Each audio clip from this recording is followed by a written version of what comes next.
Good evening, everyone. Thank you for joining me today. My name is Victoria Bournet. I'm going to talk to you today about the pain of a delayed promise. Did God break his promise? The scripture we'll be covering today comes from Habakkuk 2, verses 2 and 3. Then the Lord answered me and said, "Write the vision and make it plain on tablets, that he may run who reads it. For the vision is yet for an appointed time, but at the end it will speak and it will not lie. Though it tarries, wait for it, because it will surely come. It will not tarry." So back in 2015, August 7th, 2015, to be exact, my best friend and I were at a church conference in another state. During that conference and on that exact date, I was prophesied to that a baby boy from my womb would be a mighty man of God. So this prophecy was significant for a couple of reasons. One, it's always nice to hear from God directly concerning you.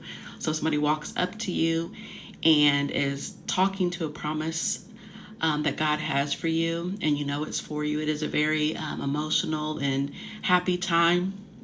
You feel very special and very loved by God and very close to God. The prophet was really accurate on several items that he told me beside that element, and it was an unbelievable encounter with God. Just that whole conference was a great experience. Second, I've always wanted children, but I'd only wanted daughters for most of my life. My sister ended up having my nephews and made me think about wanting boys as well. And also just prior to this conference, God had laid it on my heart to start picking out names for sons. So I had started a note in my phone a few months prior to the conference, and that note is still in my phone today, for the names I want for my children, including my sons. Can I tell you though, maybe you caught on to this. This was from August 7th, 2015. That prophecy is almost 10 years old, and I don't have any children yet. It starts to raise questions in your mind. Where are my kids, God? Are all of these signs me misunderstanding God? Did God break his promise to me? So I'd like to talk to you today about the pain of having a delayed promise from God. I'd love to say that I was the first of God's followers to have these doubts, that I'm the first of God's people to wait and wait and wait and wait and wait, but I'm not. And I'm sorry, I got cut off there, so we'll have to start again. But I was saying that I am not the first of God's people to wait and wait and wait on a promise from God. I'm sure you have an example in your own life where you were waiting on something from God, an expectation that you had of God.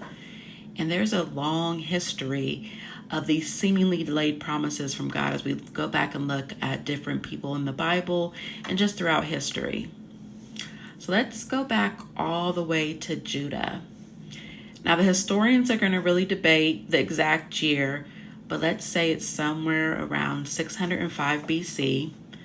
The prophet Habakkuk is serving in this time where God's people are very heavy in sin. Not all of God's people, but a large enough portion to cause Habakkuk to go to God numerous times asking for the wicked among them to be punished. Habakkuk is seeing the wicked oppress the righteous, and justice just is not happening for the righteous, and there's no punishment for the wicked. So in Habakkuk 1, it opens up that we see the prophet approaching God in frustration, obviously after he prayed numerous times, and he's coming back again to God, asking God, when are you going to intervene? When are you really going to punish us and make right on this situation for us? God responds to Habakkuk's complete shock that he's raising up the Babylonians, a ruthless and godless people, to bring judgment upon his people. Habakkuk can't fathom why God would use these particular people, the Babylonians, to bring judgment on God's people. They're even worse. No matter how bad God's people were doing at that time, the Babylonians are far worse. They don't even believe in God. So he's just flat out asked God, why are you doing this? Why would that be the answer? And this is where our verses kind of come in today. Ones I just read for Habakkuk 2, as a reminder from chapter 2, verses 2 and 3. Then the Lord answered me and said, write the vision and make it plain on tablets, that he may run who reads it. For the vision is yet for an appointed time, but at the end it will speak, and it will not lie. Though it tarries, wait for it, because it will surely come, it will not tarry. God is responding again that it would certainly come to pass that the Babylonians will be the ones to bring God's judgment on his people. In a recent message that I listened to from a pastor, he pointed out, which I had not noticed before, this seeming contradiction from the mouth of God from the verse 3 that we just read. Though it tarries, wait for it, because it will surely come, it will not tarry. So wait a minute, is it tarrying or will he not tarry? Will the promise tarry or not tarry? Because it seems like that verse is conflicting. Will Habakkuk have to wait for the promise of God or not? Is God contradicting himself? No. God is explaining the difference between his timing and human timing here. So we go way back to Genesis 1:3. God said, let there be light, and there was light. It was immediate. God didn't describe a delay here. There was no tarry mentioned. And we see that repeatedly throughout Genesis. God says it, and it happens. Is it instantaneous? I can't be sure. I wasn't there. I can't be sure. But what we see, the only entity in any landscape, in any of the realms, is God at this point. In God's timing, based on the wording used in the Bible, it happened directly after his words were spoken. So when he said, let there be light, it was immediate, there was light. I kind of started wondering, I was studying for this, if a human were on the planet to witness this, would the human have described the light as instantaneous? We know from 2 Peter 3:8, that to the Lord 1 day is 1,000 years, and 1,000 years are like 1 day.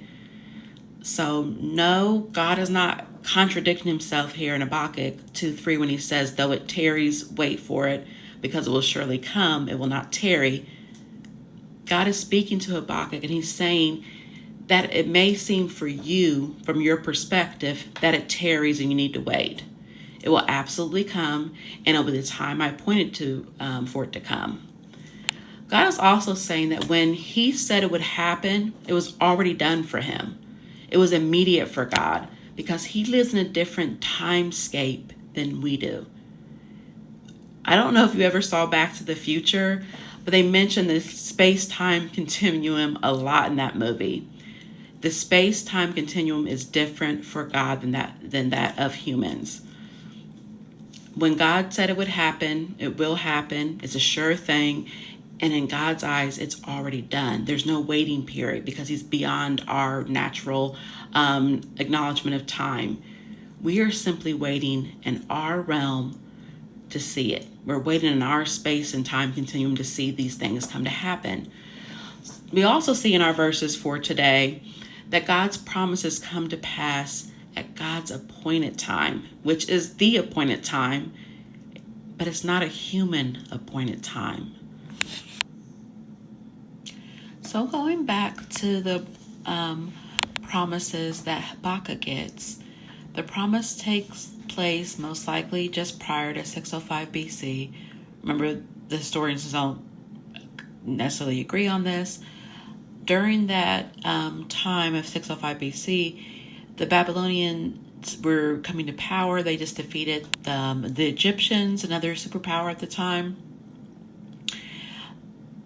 But Babylon doesn't first lay siege to Jerusalem, the capital of Judah, until 587 BC.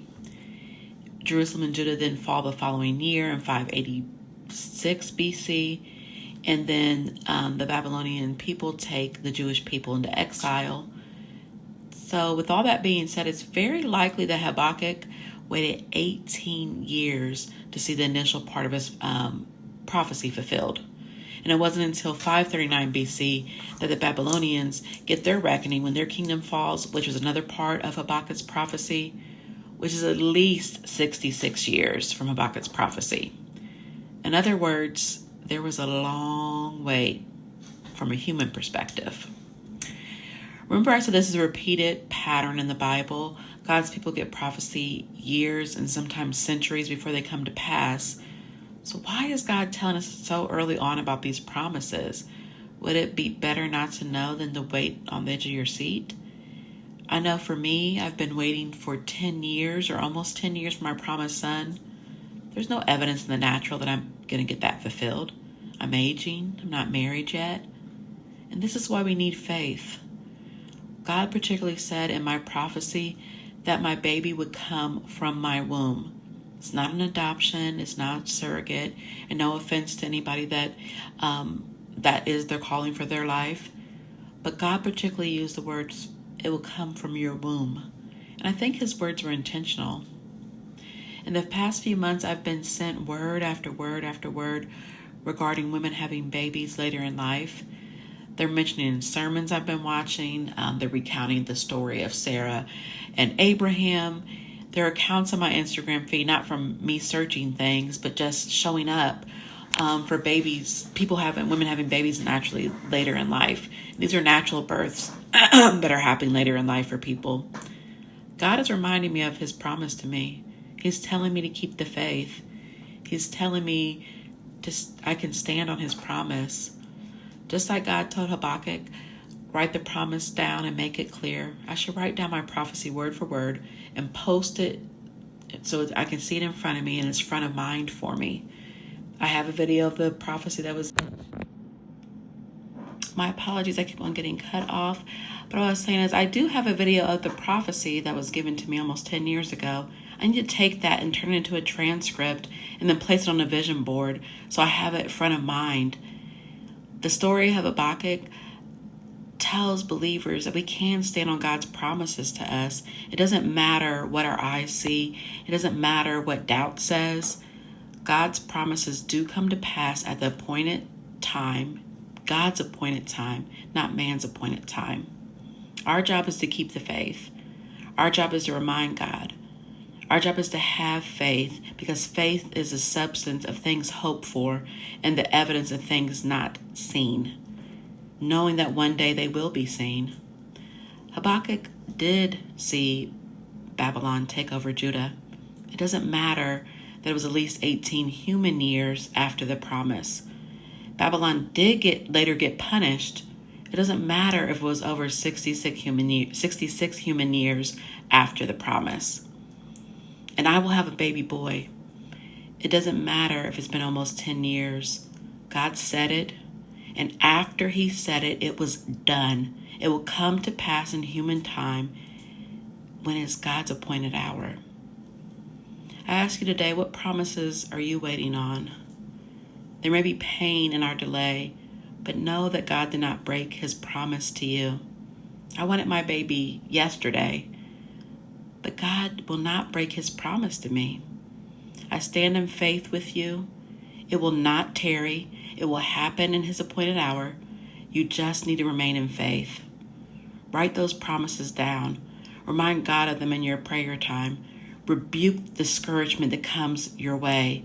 Keep your heart and your ears listening to faith-building messages. I love you. Be in faith. Live in faith. Remain in faith. Stay encouraged. We serve a promise-keeping God. He said it. He meant it. And it will come to pass in his appointed time. And the fulfilled promise will wash away any of the pain that you felt waiting. God bless and keep you.